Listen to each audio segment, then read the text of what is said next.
Hello and welcome to Crossfire, the show that dives into the heart of global conflicts, where nations collide, alliances shift, and lives hang in the balance. Tonight, we tackle two explosive developments shaking Europe and the world to its core. Is Russia gearing up for a massive assault on Kyiv as the US delivers a game-changing missile system to Ukraine? And could Biden's bold decision to arm Ukraine come with a dangerous price for Kyiv's future security? Also, in a chilling revelation, secret German documents outline plans to mobilize 800,000 NATO troops should Russia dare to cross into NATO territory.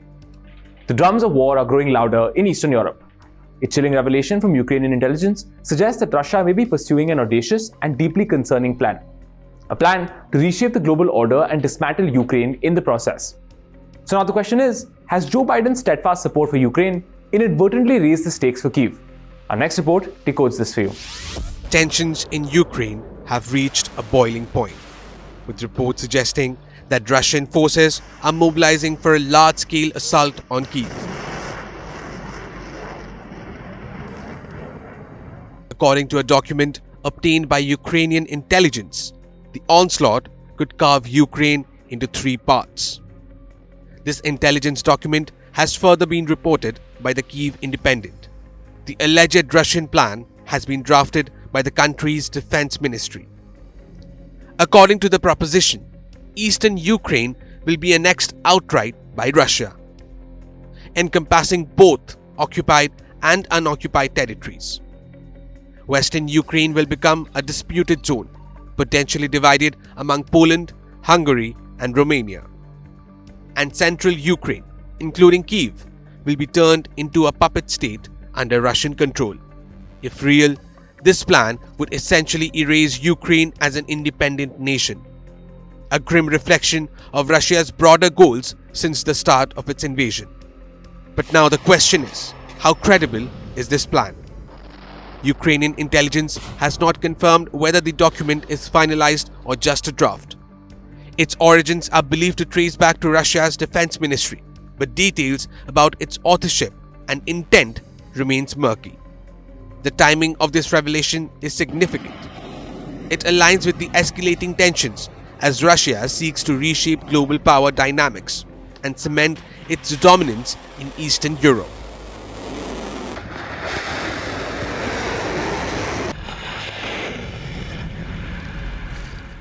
If true, this plan reflects not only Moscow's ambitions for Ukraine, but also its broader vision for a new global order.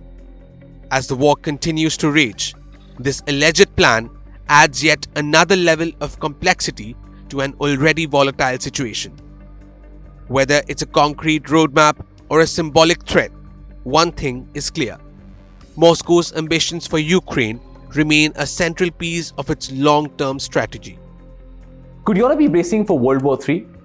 A shocking revelation from leaked German documents suggests that NATO's largest economies are already preparing for a worst-case scenario. The plan is to mobilize a staggering 800,000 troops if Russia invades NATO territory. As tensions rise between Moscow and the West, is this preparation for defense or a sign of an impending storm? As tensions between Russia and Ukraine continue to escalate, Germany has unveiled plans that lay bare the gravity of the situation. Preparations for the possibility of a second world war. From nuclear threats to troop deployments, the stakes couldn't be higher. Top secret documents leaked this week reveal how Berlin is readying itself and NATO for an unprecedented military response. The revelations, known as Operation Deutschland, are as alarming as they are detailed, shedding light on the growing unease across Europe. The 1,000-page classified plan outlines a roadmap for Germany's role in a potential global conflict. This includes mobilizing 800,000 NATO troops, including American forces, into Ukraine. Securing critical infrastructure from power grids to military bases to support large-scale military operations. Pushing 200,000 military vehicles across German territory for swift deployment.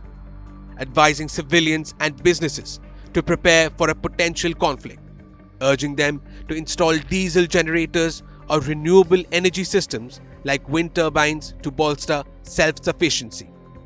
Now, this revelation comes against the backdrop of Russian President Vladimir Putin's chilling decision to revise Moscow's nuclear policy.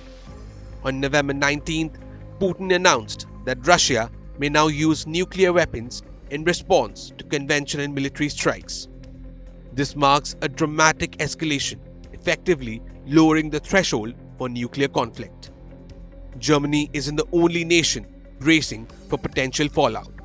Sweden and Norway have issued emergency preparedness guides, urging citizens to stock up on essentials and understand evacuation protocols in case the conflict spills over the borders.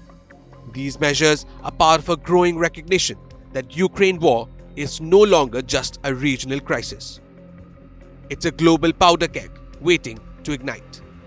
Germany's leaked plans, Putin's policy shift, and the involvement of new players like North Korea are clear signs that Russia-Ukraine war is entering an even more dangerous phase. As the world stands at the crossroads of peace and conflict, the choices made in the coming weeks could shape the future of global security for decades. A shadowy act of sabotage has Europe on edge. Two vital submarine internet cables in the Baltic Sea have been mysteriously disrupted. Officials are now pointing fingers at Russia, reigniting fears of a new front in the conflict to the west. With tensions already simmering between Moscow and the west, could this be a calculated move in a broader strategy to target Europe's lifelines? Our next report tells you more. Who is behind damage to critical global infrastructure? Is Russia trying to sabotage European communication links? European nations are blaming Russia for recent twin accidents in the Baltic Sea. Two undersea fiber optic communications cables were severed this week. One is a 218-kilometer internet link between Lithuania and Sweden's Gotland Island, which stopped working on Sunday, November 17. The second is a 1,200-kilometer cable connecting Helsinki to the German port of Rostock, which went out of service the next day. Baltic Sea is an active commercial shipping route ringed by 9 countries, including Russia. Reminiscent of such incidents in the past in the Baltic Sea, especially the destruction of the Nord Stream gas pipelines linking Russia to Germany in 2022. 7 months after Russia's full-scale invasion of Ukraine, the current event has put Europe on red alert. Germany and Finland issued a joint statement expressing grave concern over what they term are suspicions of intentional damage. Die Verteidigungssituation in Europa ist eine, die sich natürlich an der Bedrohungslage ausrichten muss, an der durch Russland, und die ist nicht nur eine militärische, sondern eben auch eine hybride, und das setzt voraus, dass wir die Gesamtverteidigung, also nicht nur die militärische, in den Blick nehmen. Das zeigen übrigens gerade zuletzt auch wieder die beiden beschädigten Datenkabel in der Ostsee zwischen Helsinki und Rostock und Schweden und Litauen. Ein ganz klares Zeichen, dass hier etwas im Gange ist. Niemand glaubt, dass diese Kabel aus Versehen durchtrennt worden sind. While it mentioned that Europe is threatened by Russia's war of aggression, the statement also made reference to hybrid warfare from malicious actors. An attack on shared critical infrastructure is seen as a threat to collective security. The companies that own the two cables, Arleon and Cinia, both said that it was not yet clear what had caused the outages. But the damage is huge, and it may take over a fortnight to fix. The Swedish Prosecution Authority has started investigating the matter and announced that ship movements corresponding with the interruption of the two lines have been picked up. A Chinese ship has been stopped on grounds of suspicion. Reports indicate that the ship was captained by a Russian citizen. Finland is also investigating the matter with support from NATO's Maritime Center for the Security of Critical Undersea Infrastructure. Lithuania has responded with boosted surveillance of its waters. While foreign ministers of Germany, France, Poland, Italy, Spain, and the UK have denounced Russia, European Commission Vice President Josep Borrell took a more cautious approach and argued that it was too early to point fingers. Meanwhile, Russia has repeatedly denied any hand in the attack. However, European concerns may not be entirely unfounded. We'll have to wait for the investigation results for the final verdict. But if it really is sabotage, it is likely that, like the Nord Stream incident investigation last year, this may also remain inconclusive. Bureau Report, India Today Global. And now let's shift our focus to West Asia, where the fog of war isn't just reshaping the battlefield, it's driving business for defense giants. Israeli defense contractor Elbit Systems has reported a massive surge in profits. Now, this is fueled by increased demand from the Israeli military amidst increasing conflicts in Gaza and with Hezbollah. But what's behind this wartime boom? And what does it mean for the region's future? With Israel locked in a dual-front conflict, Elbit Systems has emerged as a critical player in the country's military operations. From precision-guided weapons to advanced surveillance systems, the company's cutting-edge technology has become indispensable for Israel's armed forces. In its latest financial report, Elbit Systems posted record-breaking profits, citing an unprecedented spike in demand for its products. Analysts say much of this demand stems from Israel's large-scale military operation in Gaza and the need to counter potential Hezbollah threats in the north. The company has reported a net profit of $98.8 million for the third quarter of this year. This is a 30% increase compared to the same period in 2023.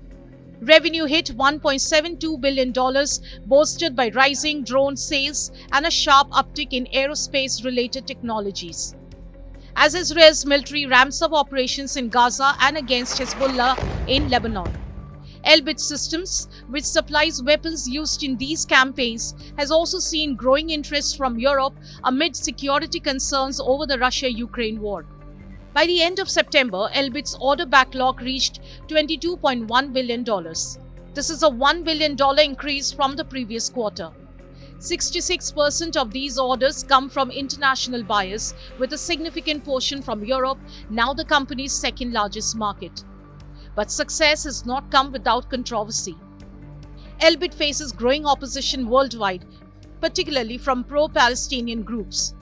The company's offices in Sweden and the UK has been targeted by protests, including a shooting in Gothenburg and vandalism at a warehouse near Bristol. Despite these challenges, Elbit continues to secure lucrative contracts. The latest being a $335 million deal to supply its HERMS, 900 UAVs and the PULS long-range rocket artillery system to European countries. As the profits of arms companies rise, so do questions about the global arms trade and its role in fueling conflicts. Elbit's expanding international footprint reflects not just a growing market for military technology, but also the broader implications of the war economy, where profits thrive even as humanitarian crisis deepens. Bureau Report, India Today Global. And that's what we have for you on this edition of Crossfire. You can catch us again tomorrow on India Today Global.